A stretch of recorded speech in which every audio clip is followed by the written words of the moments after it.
Hey, it's Patrick Max and Dave Brousseau with the Sentinel.com. We're here at Aquinas High School for its big game against Flanagan on Friday.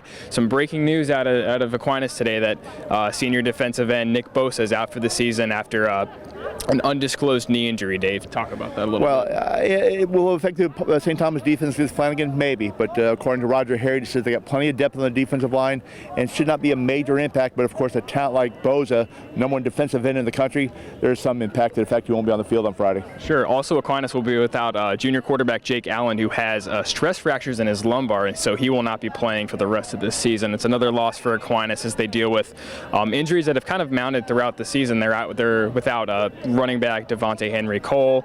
Trayvon Grimes was injured earlier in the season, but this team has really found a way to kind of keep pushing forward, and now they're in this position to make a postseason run, but first they have to get through Flanagan. Flanagan will be a huge game and a good test for Aquinas, and they really need a game that proves that they're capable and ready to defend their Class 7A state championship. Of course, Flanagan, one of the top teams in the state in Class 8A, is a mighty foe for them, so I think if they perform well heading into the 7A playoffs in 2 weeks, this is exactly what they need. What is going to be your keys to the game on Friday? I think St. Thomas finding a way offensively to move the ball against a tough Flanagan defense has only allowed 20 points in the last 6 games. So it's going to be very difficult for them. If they cannot move the ball offensively, St. Thomas will struggle. Favorite portion of the segment? Dave, what's your prediction? I think Flanagan will find a way to win this game because of the defensive skill and have enough in Cato Nelson offensively.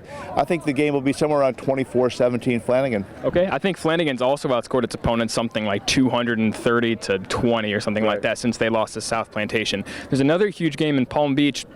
Dwyer and Atlantic, matchup of undefeated teams. That's going to be a good one. Dave, what do you think is going to happen? Well, it's the last of the 2 undefeated teams in Palm Beach County. Atlantic coming off an impressive 21-9 victory over Boca, who was undefeated. And Dwyer, on the other hand, has been kind of struggling offensively ever since Todd Stinch has not been at quarterback.